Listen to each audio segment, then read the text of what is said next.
Bonjour, bonjour à tous. Merci d'être avec nous aujourd'hui, Pierre-Alexandre Anglade, député Renaissance des Français établis hors de France, président de la commission des affaires européennes de l'Assemblée nationale. Juste quelques mots avant de commencer pour vous rappeler que notre rencontre est retransmise sur le portail vidéo Internet de l'Assemblée nationale et qu'un live tweet est assuré par Stanislas Noyer dès qu'il aura fini de prendre la photo.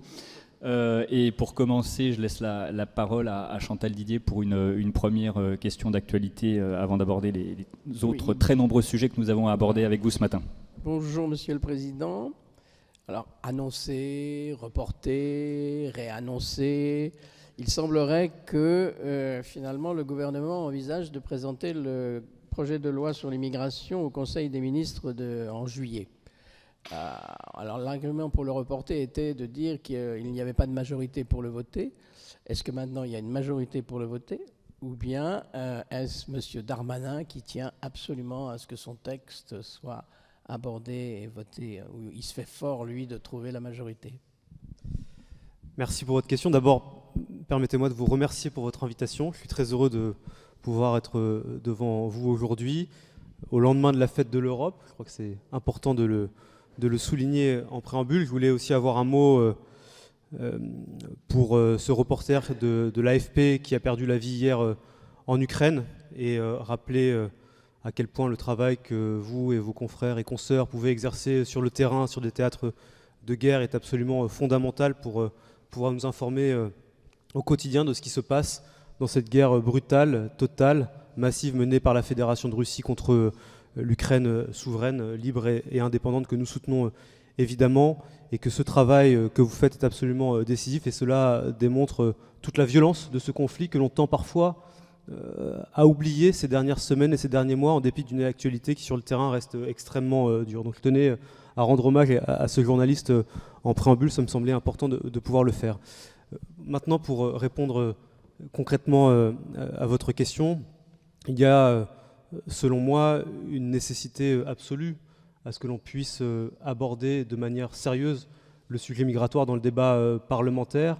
Nous sommes dans un temps où la question migratoire occupe une place de plus en plus importante dans la vie de nos concitoyens, mais aussi dans l'imaginaire politique tel qu'il est porté par différents partis ici à l'Assemblée nationale, et je pense que c'est de la responsabilité du gouvernement et de la majorité de s'en saisir. C'est pour ça que le président de la République, dans une longue interview qu'il avait donnée, je crois que c'était aux Parisiens, avait reparlé du sujet, qu'ensuite c'était sorti de la feuille de route de la Première ministre, que le gouvernement fait le choix de relancer les consultations, et ça me semble tout à fait nécessaire, parce que je crois que cette majorité doit être capable d'aborder ce sujet de manière directe, parce que c'est un sujet de préoccupation de la part des Françaises et des Français.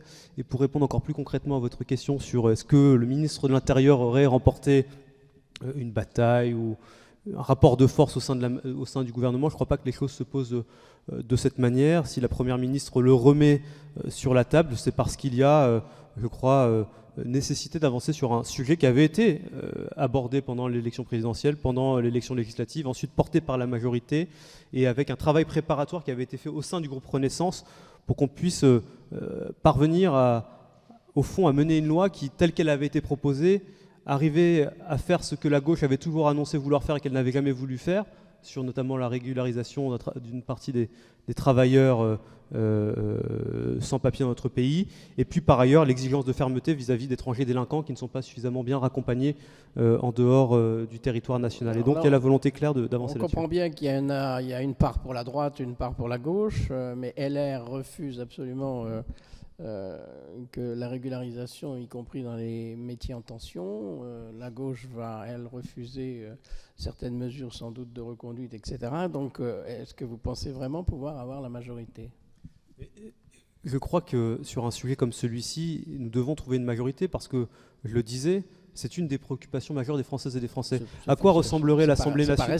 C'est vrai, mais à quoi ressemblerait l'Assemblée nationale si nous n'arrivions pas à aborder un sujet qui est central dans la vie de notre société, dans tous les pays européens qui, avant nous, ont été capables de faire des grandes lois sur l'immigration, et alors que ce sujet de préoccupation est aujourd'hui accaparé par l'extrême droite, parce qu'il faut bien le dire, nous serions passifs parce que nous aurions peur de ne pas trouver de majorité. Ce serait une erreur politique de le mettre sous le tapis par la simple crainte de ne pas être capable ou d'avoir peur de ne pas trouver une majorité ici à l'Assemblée nationale.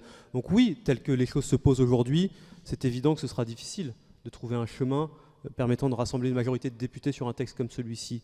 Mais je le redis, ce texte, il sera capable, en fonction des consultations qui seront menées par le gouvernement, de trouver un équilibre entre cette exigence de fermeté qui est réclamée par une partie de nos concitoyens et puis cette exigence d'humanité vis-à-vis de femmes et d'hommes qui sont dans notre pays depuis longtemps, qui ont souvent été en première ligne, notamment pendant le Covid, et qui eux aussi ont le droit d'avoir une existence en France qui soit mieux encadrée et sécurisée. Et celles et ceux qui voudraient prendre en otage cette loi sur l'autel de petits intérêts partisans, comme ça semble être le cas à travers ce que vous dites, ne seraient pas à la hauteur de ce qu'attendent les Français de la part de l'Assemblée nationale. Et je trouve que l'Assemblée nationale a donné un mauvais spectacle ces derniers mois. Et donc, il serait temps de se ressaisir collectivement et d'être capable de travailler dans le sens de l'intérêt du pays et donc de dépasser les intérêts partisans. Et c'est pour ça que le gouvernement reprend les consultations pour essayer de trouver une majorité. Vous évoquiez en préambule la journée de l'Europe qui a eu lieu hier comme tous les 9 mai. Est-ce que l'immigration, justement, c'est un sujet qu'on peut traiter, alors il y a sans doute un certain nombre de dispositions à prendre, mais est-ce que c'est un sujet qu'on peut traiter au niveau franco-français ou est-ce qu'il faut davantage le traiter au niveau européen quand on voit par exemple la crispation de ces derniers jours avec l'Italie? Est-ce que l'Europe a pris la pleine mesure du sujet? D'abord, moi je pense que chacun des États membres des 27 peut passer toutes les lois sur l'asile, l'immigration qu'il souhaite. Tant qu'on n'aura pas été capable de résoudre ce sujet-là au niveau européen, nous n'aurons absolument rien résolu.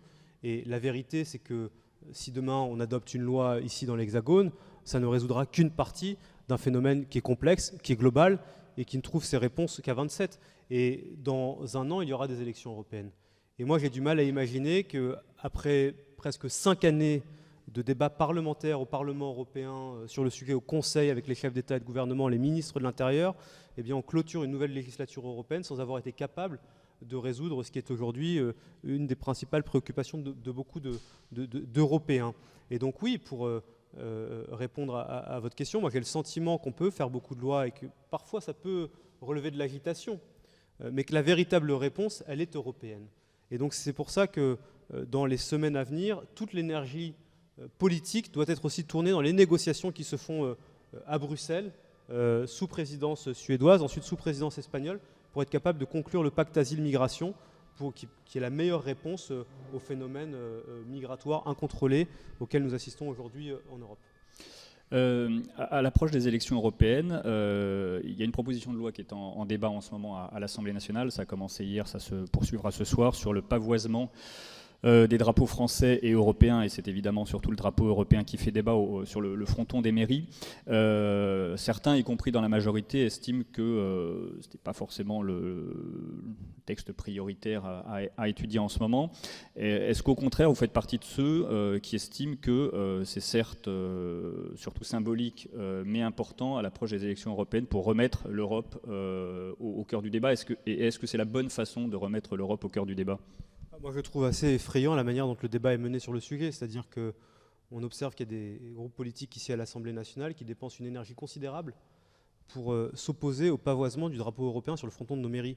Je trouve que ça dit quand même quelque chose de l'effondrement moral et politique d'une partie de la classe politique française, qui pour certains sont les héritiers de grands partis européens, je pense notamment aux Républicains, et qui s'opposent avec beaucoup de virulence à ce que ce drapeau puisse se retrouver sur les frontons des mairies. Oui, parce qu'il y a eu de grands Européens à droite, et ils en ont encore aujourd'hui. À droite, oui, mais chez les gaullistes, quelques-uns. Oui, mais le général de Gaulle disait que pour lui, l'Europe, c'était le levier d'Archimède de la puissance française. Et donc chacun peut avoir sa propre conception. Mais je pense que voilà, nous sommes les parlementaires, les 577 qui siégeons ici, qui sommes les représentants du peuple français. La France qui a été l'un des États fondateurs de l'Union européenne, qui a un rôle et qui a eu un rôle extrêmement important dans la construction européenne, qui occupe aujourd'hui encore une place centrale et peut-être même encore plus importante qu'elle n'a occupée par le passé. Et je trouve qu'il y a quelque chose de presque désuet et de l'effondrement intellectuel de voir des parlementaires déployer beaucoup d'énergie à essayer de dénigrer un drapeau qui est brandi dans beaucoup de pays européens et aux frontières extérieures de l'Union comme un élément de paix, de liberté, de démocratie qui, lorsque vous allez à Kiev, est pavoisé dans presque toutes les rues, jusque dans l'hémicycle de la Rada, alors que l'Ukraine n'est même pas membre de l'Union européenne. Et donc je trouve ce débat complètement décalé. Et puis rappeler à mes collègues qui s'y opposent que le drapeau européen ne remplace aucun drapeau national. Demain, si cette proposition de loi aboutissait, le drapeau européen ne remplacera aucun drapeau tricolore sur les frontons des mairies. Il paraît que le duo n'est imposé dans aucun autre pays européen, c'est vrai? Je ne sais pas si c'est vrai ou pas, faudrait regarder. Mais encore une fois, il y a quelque chose de profondément dérangeant dans le débat tel qu'il est.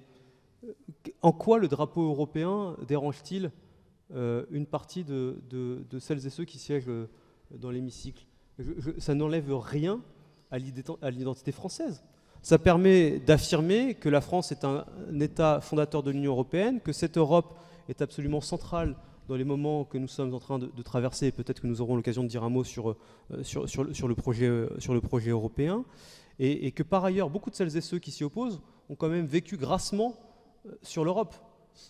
Madame Le Pen, qui s'oppose au drapeau européen sur nos mairies, ça ne la dérange pas quand le drapeau européen était sur ses fiches de paye du Parlement européen. Et elle a été très longtemps au Parlement européen. Et puis son père aussi précédemment.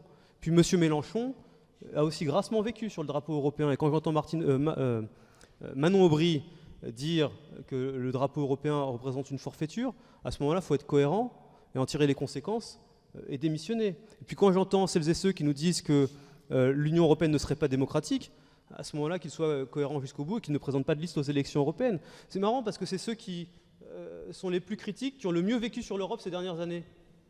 Quand le Rassemblement national n'avait pas de parlementaires à l'Assemblée nationale, quand la France insoumise n'en avait pas, ils ont vécu grâce à leurs parlementaires européens. Et ceux-là ont un peu la mémoire courte. Le texte avait été rejeté la semaine dernière en commission. Vous pensez que dans l'hémicycle, il a une chance de passer, ou est-ce que vous attendez à ce que ce soit compliqué? On a passé une soirée hier soir compliquée, où chaque amendement est passé à quelques voix près. Il n'y a pas de raison que ça évolue aujourd'hui, donc ce sera un vote qui sera serré. Mais vous imaginez la symbolique du rejet d'un texte comme celui-ci, pour nous-mêmes, mais aussi vis-à-vis de nos partenaires européens. Vous imaginez un député du Bund, tout à l'heure à 13h30, j'organise une réunion conjointe avec les députés de la Commission des Affaires européennes du Bundestag. Vous imaginez nos collègues allemands s'ils voyaient que l'Assemblée nationale avait voté contre une proposition de loi proposant le pavoisement du drapeau européen sur les édifices publics? Ça voudrait quand même dire quelque chose de la montée en puissance des europhobes dans notre pays, en tout cas de leur place dans l'hémicycle de l'Assemblée nationale. Et ça me permet de faire une incise sur ce qu'est aujourd'hui l'Assemblée nationale. On nous a beaucoup dit au mois de juin dernier, c'est fantastique, l'Assemblée nationale ressemble beaucoup plus au peuple français. Je ne suis pas tout à fait d'accord avec ça. Et on nous a dit, c'est fantastique, l'Assemblée nationale ressemble un peu plus à ce qui se passe au Parlement européen ou au Bundestag. Mais c'est pas vrai. Au Bundestag ou au Parlement européen, les groupes politiques s'entendent, les formations politiques s'entendent avant sur un projet de gouvernement ou de coalition au préalable. Et puis au Bundestag ou au Parlement européen, vous n'avez pas 30% de députés europhobes ou eurosceptiques. C'est ça la réalité de l'Assemblée nationale, et c'est pour ça que ce débat est aussi difficile aujourd'hui, c'est parce que vous avez des formations politiques, la France insoumise et le Rassemblement national en particulier, qui sont des partis nationalistes, identitaires, qui pour certains le reconnaissent ouvertement comme le Rassemblement national, et puis pour d'autres, comme la France insoumise, ont beaucoup plus de mal à le dire. Vous évoquez le projet européen. Hier, vous avez interrogé la Première ministre à ce sujet lors des questions au gouvernement. Vous avez dit qu'il fallait passer d'une Europe de la coopération à une Europe puissance. C'est bien ça. Qu'est-ce que ça veut dire? Ça veut dire que nous avons... L'Europe a, ces dernières années, vécu des chocs majeurs.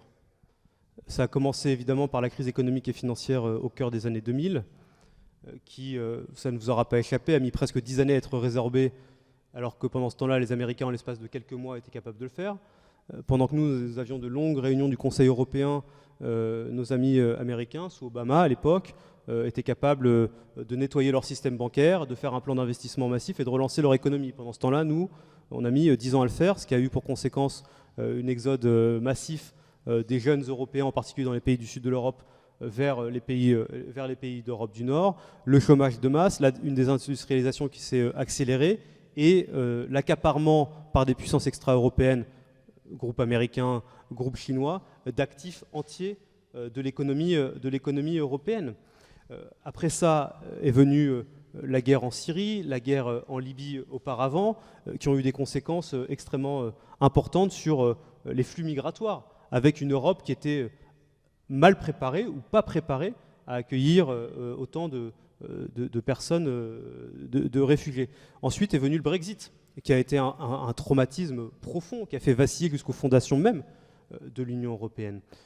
Dans ce temps-là, c'était aussi Donald Trump qui faisait le choix de regarder de l'autre côté de l'Atlantique, en particulier vers l'Asie, puisque le pôle d'intérêt des Américains aujourd'hui ne se situe plus exclusivement en Europe, mais est très largement dominé par l'Asie, avec dans le même temps la Russie qui s'imposait par la force dans son environnement immédiat, déjà dans le Donbass à l'époque, en Géorgie auparavant, qui a cherché à déstabiliser un grand nombre d'élections démocratiques dans notre pays. La France en a été la cible, le Royaume-Uni évidemment au moment du Brexit, et donc nous subissons collectivement des chocs extrêmement brutaux avec des institutions européennes et des procédures de décision en Europe qui ne sont pas adaptées à la réponse à ces chocs. C'est pour ça que je disais qu'il fallait passer d'une Europe de la coopération, où au fond, les chefs d'État et de gouvernement qui se retrouvent autour d'une table et qui sont capables de prendre des décisions lorsque c'est nécessaire, à une Europe de la puissance qui doit être capable de nous permettre d'agir beaucoup plus rapidement et beaucoup plus fortement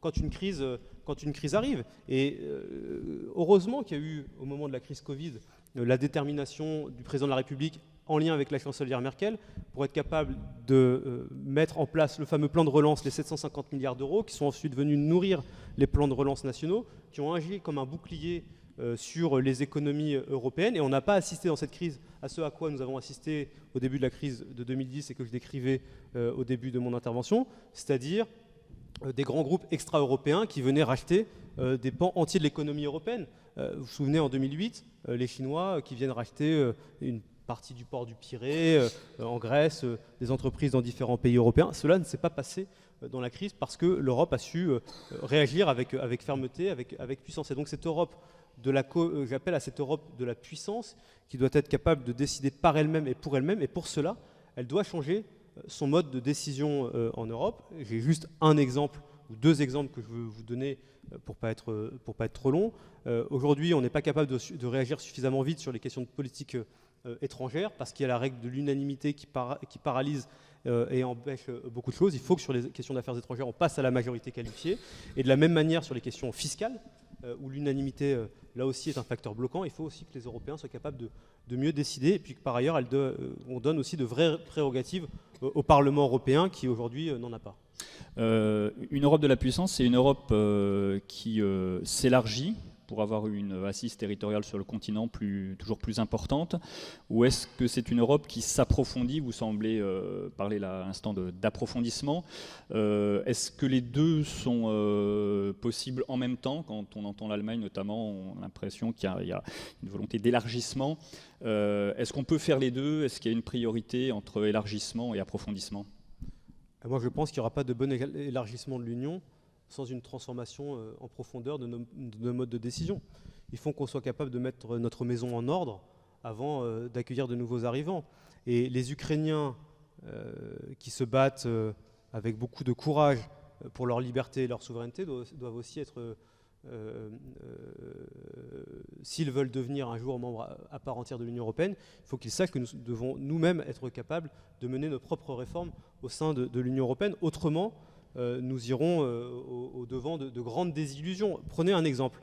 Vous avez vu que les Polonais, qui sont aujourd'hui les plus grands soutiens du peuple ukrainien, il n'y a pas de doute là-dessus, ils accueillent des centaines de milliers de réfugiés, ils apportent une assistance humanitaire extrêmement importante aux Ukrainiens. Ça ne vous aura pas échappé qu'il y a de cela 2 semaines ou 3 semaines, ils ont fermé leur accès aux céréales ukrainiennes. Pourquoi? Parce que leurs agriculteurs se retrouvaient mis en difficulté par l'arrivée éventuelle de ces marchandises. Qu'est-ce que ça veut dire? Ça veut dire que si on veut être capable d'intégrer un grand pays européen comme l'Ukraine, et l'Ukraine a vocation un jour à devenir membre à part entière de l'Union européenne parce que par le combat acharné qu'elle mène pour la liberté, pour la démocratie, elle défend aussi nos valeurs, et donc je pense qu'elle a vocation à devenir membre à part entière de l'Union européenne. Si on veut être capable de l'accueillir dans les meilleures conditions, et on leur doit, alors il faut qu'on soit capable de repenser nos grandes politiques historiques, la politique agricole commune, la politique de cohésion, le fonctionnement du marché intérieur. Sans ça, ce sera un crash monumental. Vous expliquerez aux agriculteurs français aussi qu'il faut accueillir les céréales ukrainiennes. Mais c'est pour ça que je vous dis que si on n'est pas capable de revoir nos modes de décision, alors élargir n'a aucun sens. Et donc il faut être capable, et c'est le chemin qu'a ouvert la conférence sur l'avenir de l'Europe, qui a été conclue il y a exactement 1 an maintenant, de mise à plat de nos modes de fonctionnement dans l'Union européenne, le fonctionnement de la Commission européenne, et je crois qu'il va falloir que nous ouvrions un nouveau temps de débat politique sur nos grandes politiques historiques si on veut être capable de bien intégrer le peuple ukrainien, et je crois qu'on leur doit. Mais donc, pour répondre de manière extrêmement concrètement à votre question, le processus d'intégration de l'Ukraine va se poser de manière extrêmement claire d'ici à la fin de l'année sous présidence espagnole, pour savoir si oui ou non les Européens ouvrent les négociations d'accession de l'Ukraine à l'Union. Vous savez qu'on leur a donné le statut d'État candidat sous présidence française l'an passé. On va se poser d'ici à la présidence espagnole la question de savoir si oui ou non on ouvre les discussions d'adhésion. Mais si les discussions d'adhésion sont ouvertes, alors ça voudra dire que les Ukrainiens devront faire leurs propres réformes, parce que les Ukrainiens ont des réformes à faire aussi. Il faudra que la guerre soit terminée, et il faudra qu'en parallèle, on mette en œuvre les réformes qui ont été validées au moment de la conférence sur l'avenir de l'Europe. Je vous rappelle que la conférence sur l'avenir de l'Europe, c'était les députés nationaux, et moi je présidais le pilier Parlement nationaux au titre de la France, qui présidait l'Union européenne à ce moment-là, les parlementaires européens, la société civile constituée, notamment à travers le CESE, et puis des citoyens tirés au sort. Et tous ces gens-là ont réussi à trouver un accord assez large. Et donc si on veut être capable de bien intégrer, eh bien, il faudra qu'on mène toutes ces réformes. Sur l'Europe encore ? Oui. Pardon. Oui, je te le donne après, je te promets. Jacques Hébert, indépendant. Hier, après un moment d'hésitation de la France insoumise, il y a eu une unanimité pour voter sur le fait que le groupe militaire Wagner était maintenant inscrit sur la liste des terroristes en Europe. Qu'est-ce que cela va changer concrètement ? C'est une bonne question. D'abord, moi je tiens à saluer ce vote de l'Assemblée nationale. Parce qu'on a beaucoup été interrogé sur, au fond, qu'est-ce que le Parlement français vient prendre une position sur ce sujet au moment où il y a beaucoup de difficultés dans la vie de nos concitoyens. Est-ce que ce n'est pas, au fond, anecdotique ?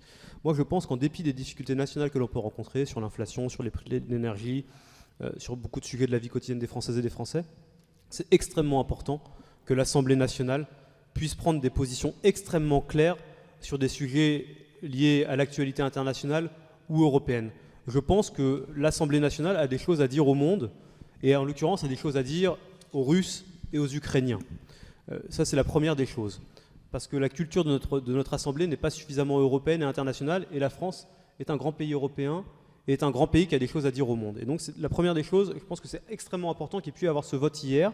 On est le 2e pays au monde à avoir qualifié le groupe Wagner de groupe terroriste, puisque le premier, c'était, comme vous le savez, la Lituanie, il me semble. Et donc, par ce vote, et d'ailleurs le président Zelensky l'a salué hier soir, nous envoyons un signal extrêmement clair à nos amis ukrainiens, mais aussi aux pays d'Afrique, qui ont été les premières cibles et les premières victimes de la violence du groupe Wagner. Ensuite, concrètement, est-ce que cela va changer quelque chose ? Je ne suis pas capable de vous dire si le fait que l'Assemblée nationale ait voté une résolution, cela va empêcher demain Yevgeny Prigojine de commettre les pires atrocités en Ukraine ou ailleurs dans le monde. Mais c'est la reconnaissance formelle par la représentation nationale de la brutalité de ce groupe, qui se comporte comme un groupe terroriste, puisque sa stratégie est de terroriser les populations civiles à travers les viols, les exactions diverses et variées qui peuvent être commis. Et ensuite, ce vote, troisième point pour répondre de manière encore plus concrète à votre question, ça doit ouvrir, je pense, la voie vers de nouvelles sanctions. De nouvelles sanctions vers la Russie. Il y a un nouveau paquet de sanctions qui est en train d'être discuté.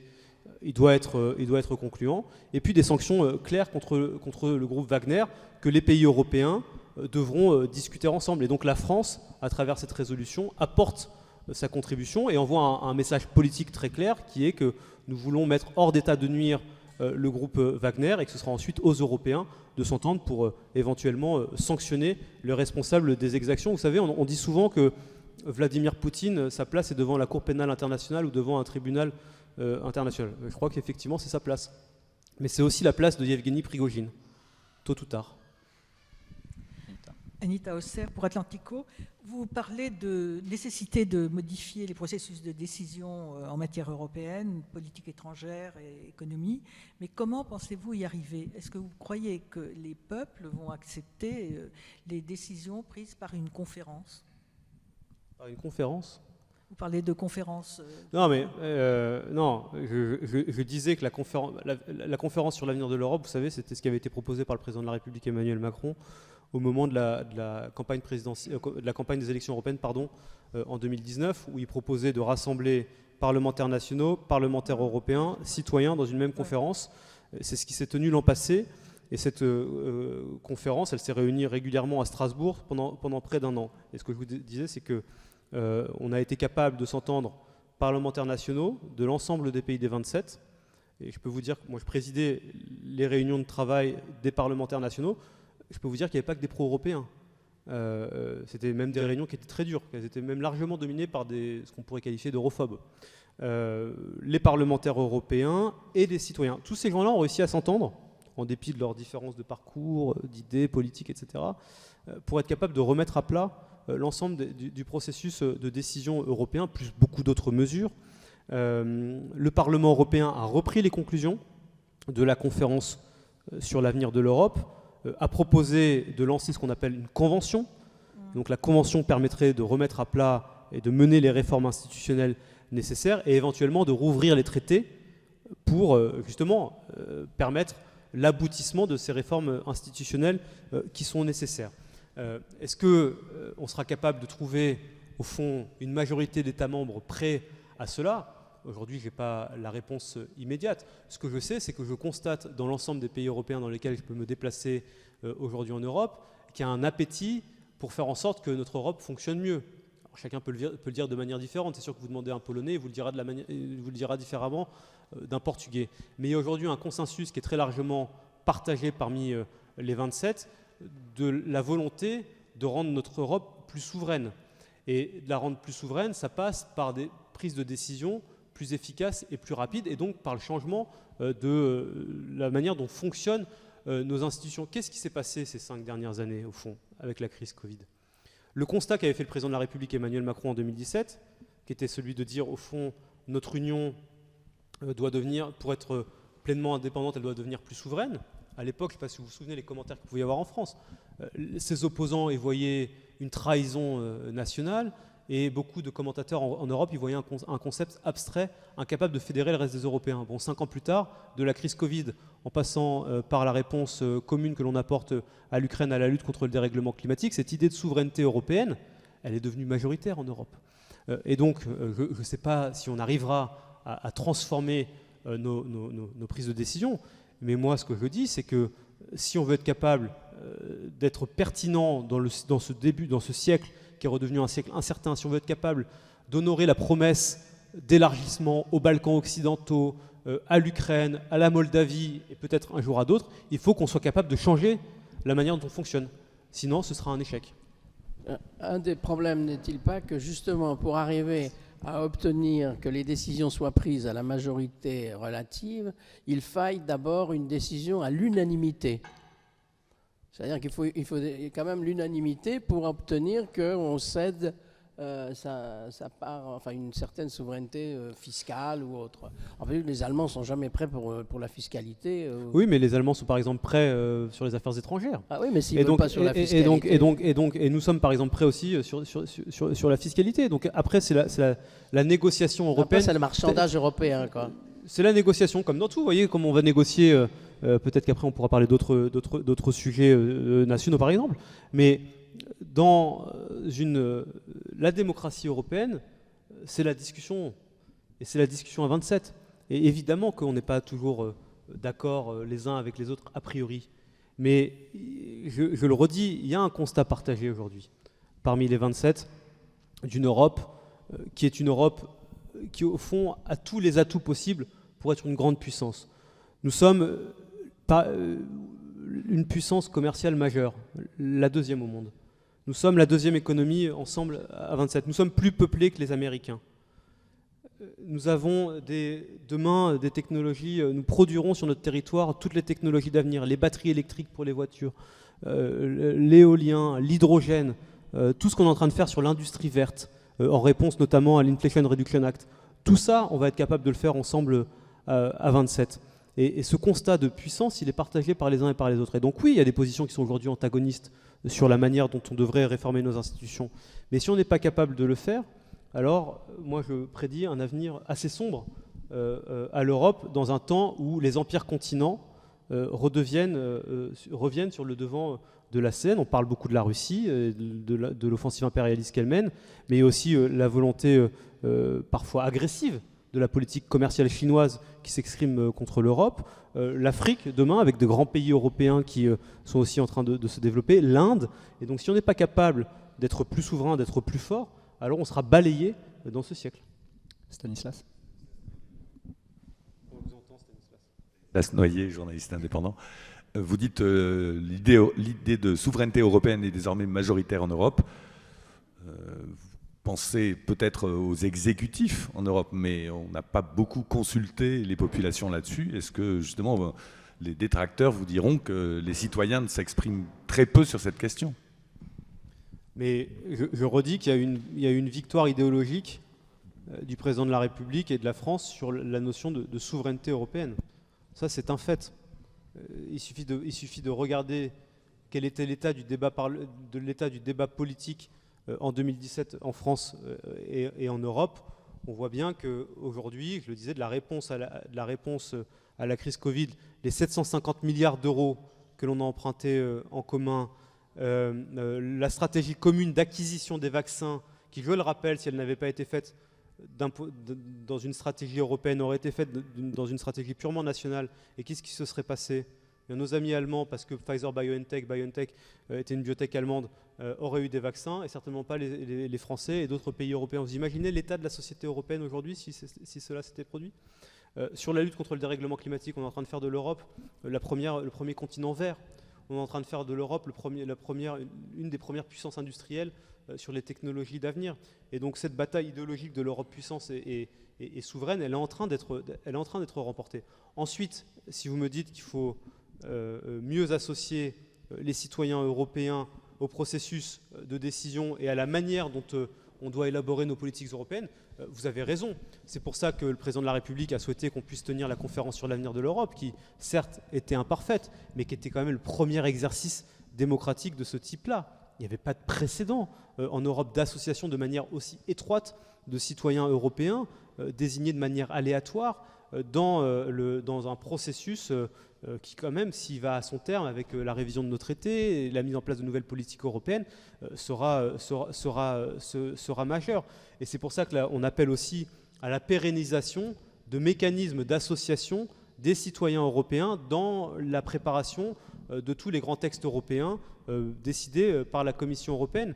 Et puis ensuite, si vous me dites qu'il faut que nos citoyens soient mieux associés, vous avez raison, mais ça passe aussi par les élections européennes. Et moi, j'en appelle aussi aux formations politiques qui souhaitent faire, je l'ai lu, encore un référendum pour ou contre Emmanuel Macron au moment des élections européennes de 2024. Mais l'enjeu des élections européennes de 2024, c'est pas de savoir si le président de la République fait oui ou non un bon travail en France. C'est de savoir si oui ou non on continue ou non à transformer notre Union, à la rendre plus forte et à répondre aux défis qui sont devant nous. C'est ça l'enjeu des élections européennes. Et donc il faut que chacun balaie devant sa porte sur ce sujet-là, qu'on associe mieux les citoyens européens, c'est vrai, dans les prises de décision, mais que les partis politiques aient aussi une approche honnête de ce que doit être le débat européen. Jean-Michel. Jean-Michel Lamy, nouvel économiste. Si vous voulez bien, revenons un peu, quittons les grands principes et revenons un peu à du concret, du terre-à-terre. Aujourd'hui même, vous avez 170 organisations de la société civile qui appellent à une alternative à l'accord nocif entre l'UE et le Mercosur. Bon, donc là, il s'agit d'un accord commercial, il s'agit des intérêts agricoles, il s'agit du Sud global, hein, ça c'est les grands principes, comment on se comporte, l'Union européenne avec tous ces pays qui ne sont ni la Chine ni les États-Unis. Bon, je m'arrête là, mais concrètement, qu'est-ce que vous allez faire? Quelle est votre position? Où allez-vous? Et vous pouvez aussi, au passage, rappeler quel est le processus de décision dans ce cas-là, qui appartient à la Commission. Bon, pour parler un peu vrai. Sur les accords de libre-échange de manière générale. Oui. Non, mais allons-y sur le UE-Mercosur. Qu'est-ce que vous voulez en faire? Est-ce que vous allez signer? Qu'est-ce que vous allez faire? Je crois que le président de la République a été très clair. Tant que les États du Mercosur ne respectent pas les accords de Paris, il n'y aura pas de ratification de cet accord. Alors vous me dites que ça dépend de la Commission européenne, c'est vrai. Mais encore faut-il qu'un grand État comme la France puisse donner son accord. Vous imaginez demain si la Commission européenne allait seule contre l'accord de la France.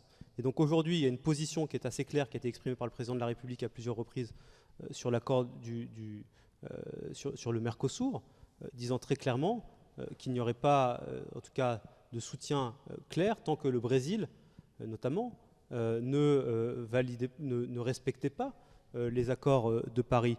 Et je crois qu'aujourd'hui, c'est une position qui est extrêmement largement partagée dans l'ensemble de la classe politique française, qui est, je crois, j'ai pas entendu de position récente du gouvernement, mais je vous invite la semaine prochaine à venir en commission des affaires européennes, puisqu'on aura l'audition d'Olivier Becht sur le sujet mercredi prochain. Mais en tout cas, en ce qui nous concerne, c'est un accord qui ne nous semble pas, en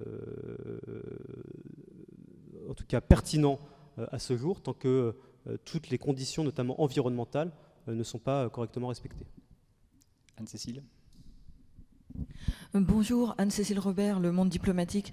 Je voudrais demander une précision concernant la manière dont les personnes ont été tirées au sort dans cette conférence, parce que j'ai cherché et j'avoue que je n'ai pas trouvé.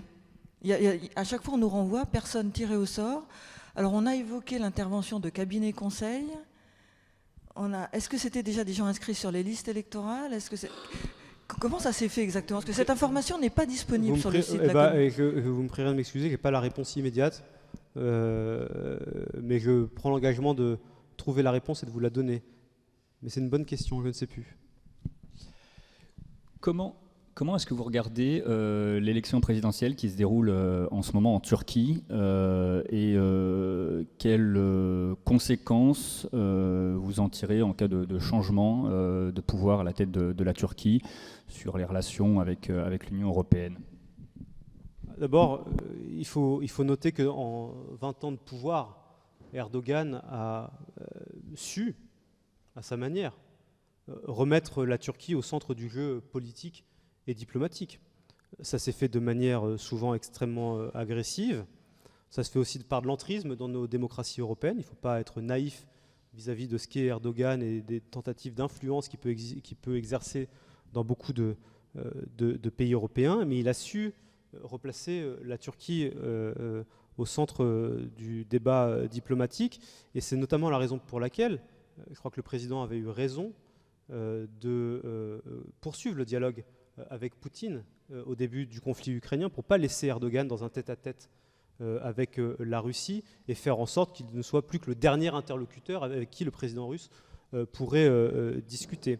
Ensuite, pour être plus précis sur la question, moi je pense que Erdogan est un facteur de déstabilisation majeur pour la stabilité au Proche-Orient, dans les relations avec l'Union européenne, dans l'exercice de la puissance, notamment de l'OTAN, parce que Erdogan fait aujourd'hui, la Turquie est membre de l'OTAN.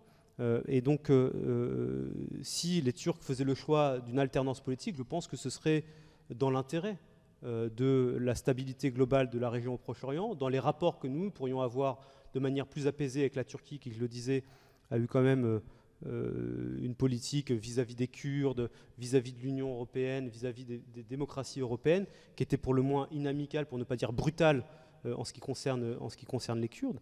Et donc, après 20 ans de pouvoir, je pense que le temps est venu de tourner la page d'Erdogan.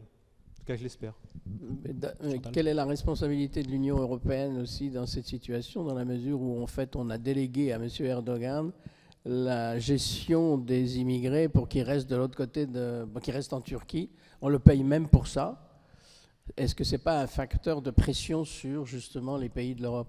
C'est surtout un facteur de faiblesse de la part des Européens, qui est incapable de se mettre d'accord sur une politique d'asile et d'immigration commune.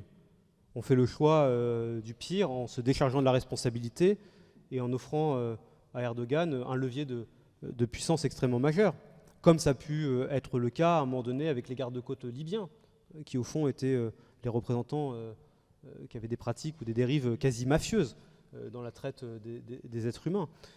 Et en fait, ça renvoie au fond à ce qu'on se disait.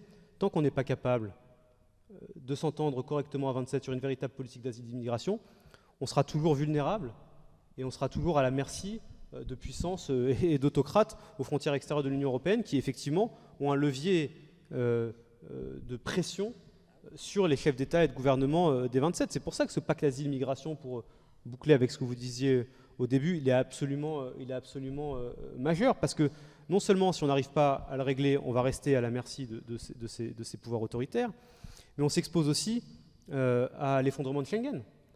Parce que quand vous allez dans certains États membres, et je pense par exemple à nos amis néerlandais, qui est dans une situation économique plutôt positive, la première préoccupation dans la classe politique néerlandaise aujourd'hui, c'est la question migratoire. Et quand vous parlez à des responsables néerlandais, ils vous disent très clairement que s'ils n'arrivent pas à régler l'histoire, s'il n'y a pas d'accord clair sur le pacte asile-migration d'ici à la fin de la législature européenne, alors ils se poseront la question de Schengen. Et donc, il y a quand même aujourd'hui des enjeux qui sont majeurs pour notre indépendance. Et donc oui, vous avez raison de dire qu'en déléguant une partie même une grande partie de la gestion migratoire à la Turquie, on s'est mis aussi en situation de vulnérabilité vis-à-vis d'Erdogan. Il y a un mot qui est plus présent que jamais depuis 3 ans, ou en tout cas depuis longtemps dans le débat public, c'est le mot souveraineté. Vous l'avez employé d'ailleurs plusieurs fois, à cause du Covid, à cause de la guerre en Ukraine. Souveraineté dans tous les domaines, santé, alimentaire, défense, avec la loi de programmation militaire qui est examinée depuis hier soir par la commission de la défense de l'Assemblée nationale. Cet après-midi a lieu le débat d'orientation et de programmation des finances publiques, et Bruno Le Maire, il y a une dizaine de jours, a indiqué qu'il avait la volonté d'accélérer le désendettement de la France, présentant cet objectif comme un facteur de souveraineté. Est-ce que dire qu'on va accélérer le désendettement de la France en période d'inflation, c'est quelque chose qui vous paraît audible? Certains dans l'opposition commencent déjà à dénoncer la perspective d'une politique d'austérité. Je pense que c'est absolument essentiel d'avoir des finances publiques qui soient bien tenues et de revenir sous les 3% à l'horizon 2027 comme on se l'est fixé. Aujourd'hui, la France est un des pays qui a une dette les plus importantes et un déficit abyssal.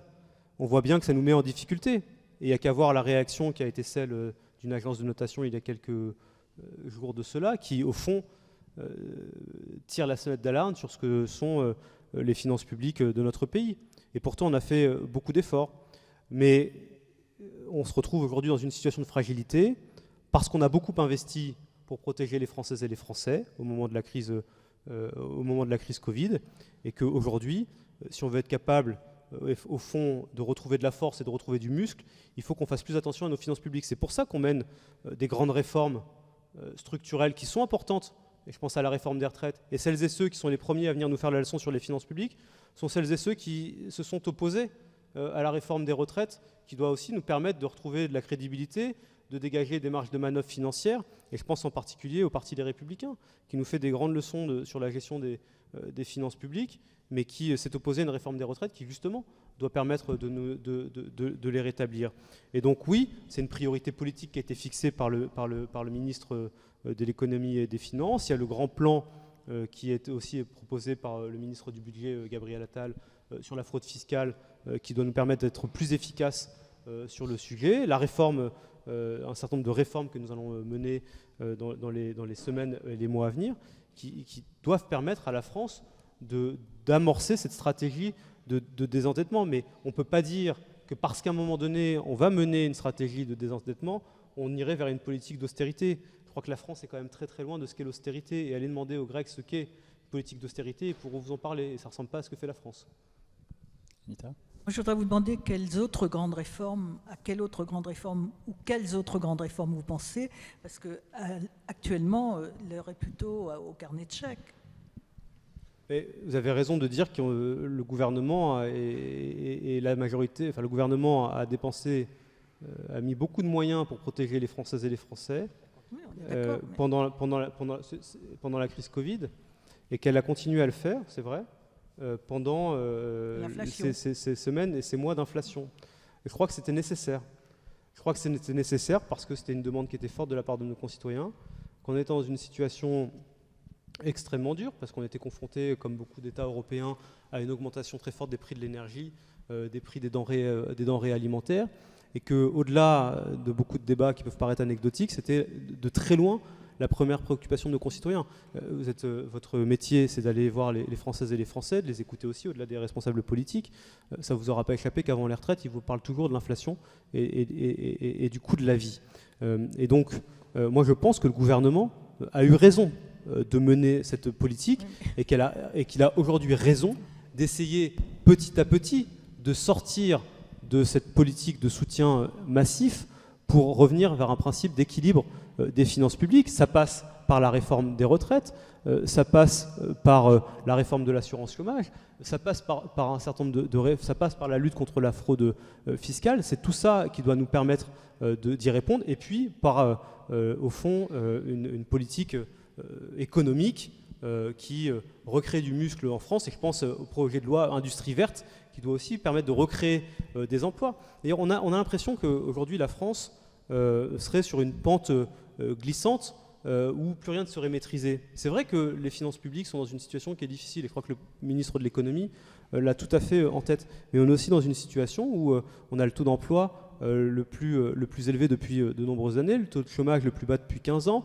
on redevient le premier pays en termes d'investissement étranger, on rouvre des usines plus qu'on en ferme, et donc il y a des atouts extrêmement importants en France qu'il faut aussi faire valoir dans ce débat global.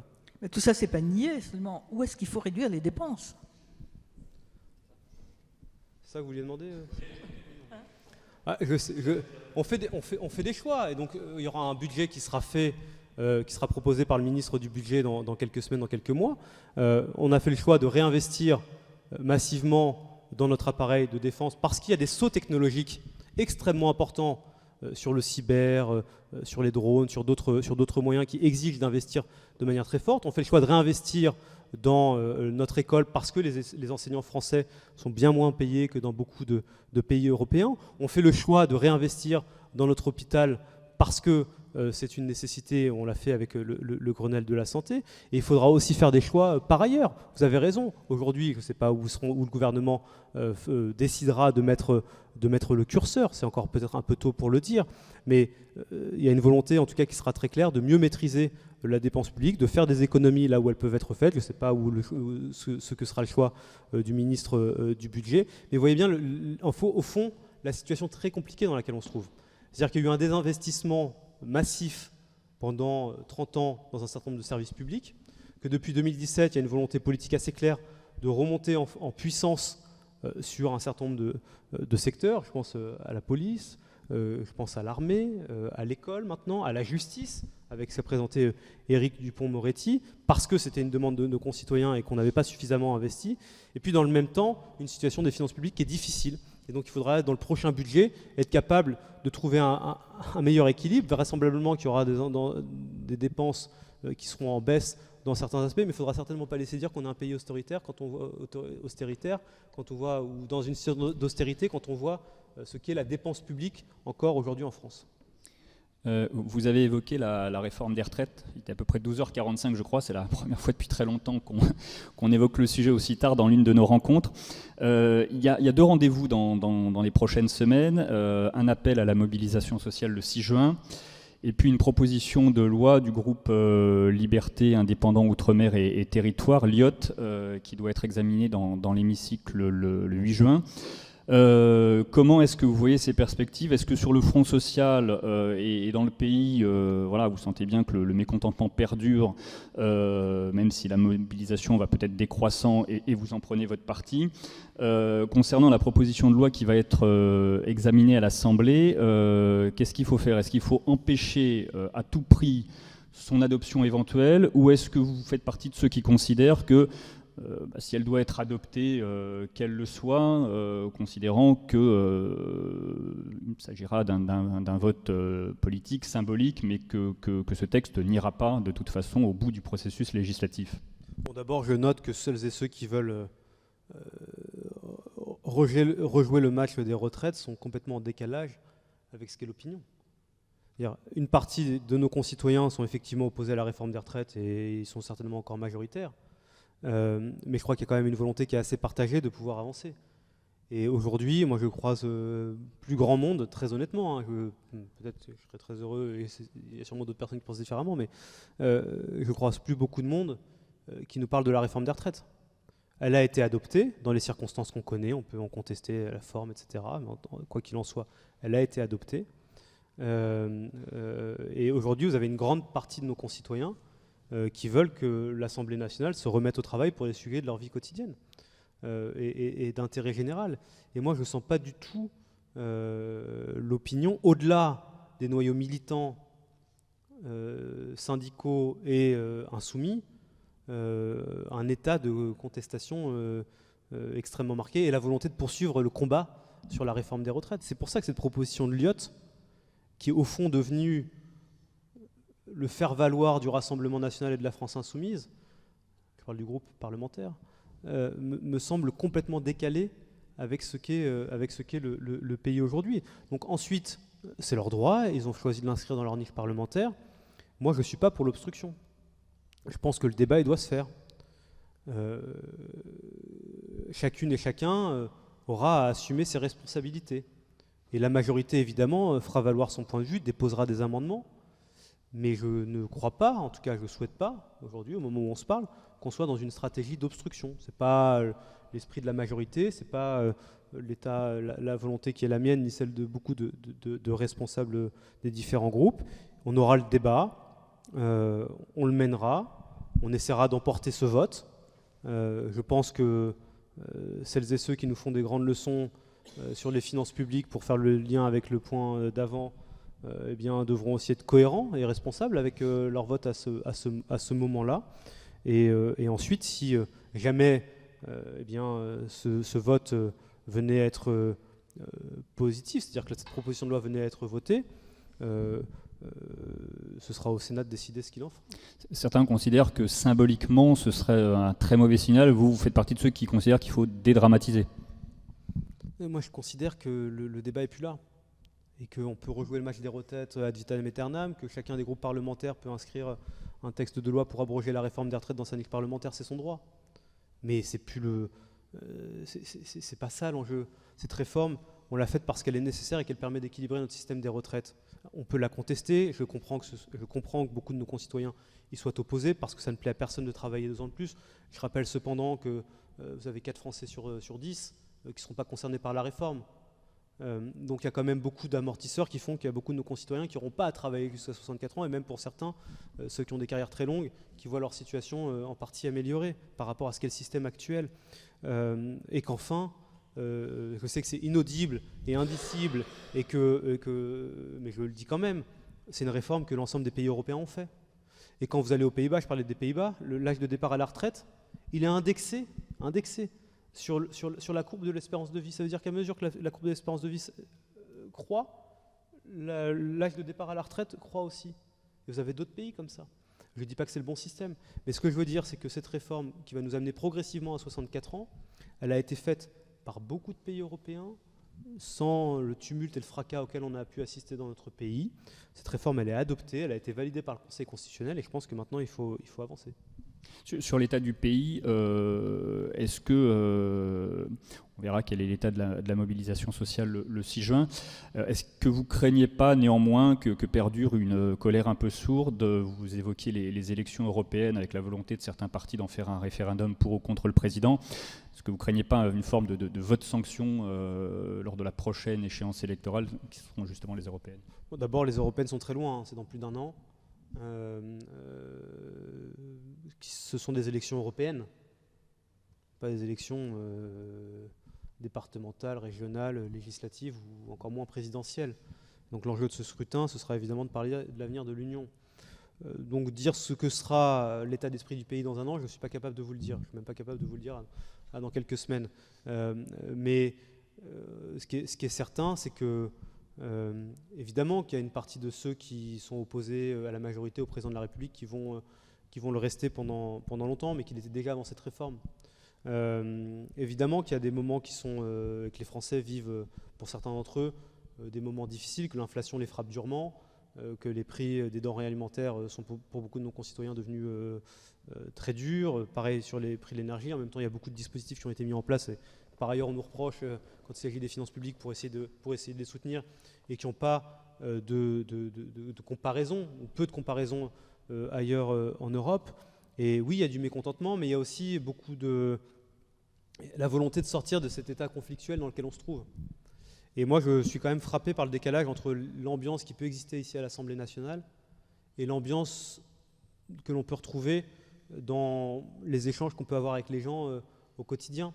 C'est pas de la même nature. Oui, il y a du mécontentement, mais il n'y a pas l'agressivité absolument libérée qu'on peut retrouver ici à l'Assemblée. Le pays n'est pas comme ça. Dire, les insoumis ne représentent pas le pays. Les insoumis ne représentent pas ce qu'est l'état d'esprit profond des gens aujourd'hui en France. Et donc oui, il y a du mécontentement, c'est vrai, il y a des difficultés, vous avez raison de le dire, et on essaie de faire en sorte de les contenir. Mais moi, je sens aussi un pays qui a envie d'avancer. Quand vous allez voir un chef d'entreprise, quand vous allez voir les salariés d'une petite entreprise, ils veulent que l'entreprise elle réussisse, puis ils veulent que le pays il avance. Ils ne veulent pas qu'on se retrouve dans cette espèce d'état larvé permanent qui nuit plus qu'autre chose à la réussite collective. Plus de questions? Eh bien, merci. Ça fait déjà 1 heure. Le temps est passé vite. On aura l'occasion sans doute de vous réinviter à l'approche des élections européennes pour voir où on en est. Merci beaucoup Pierre-Alexandre Anglade d'avoir accepté notre invitation. Et juste un mot pour vous dire que la semaine prochaine, notre invité sera Bruno Retailleau. Ah. Bon après-midi. Très bien, à bientôt.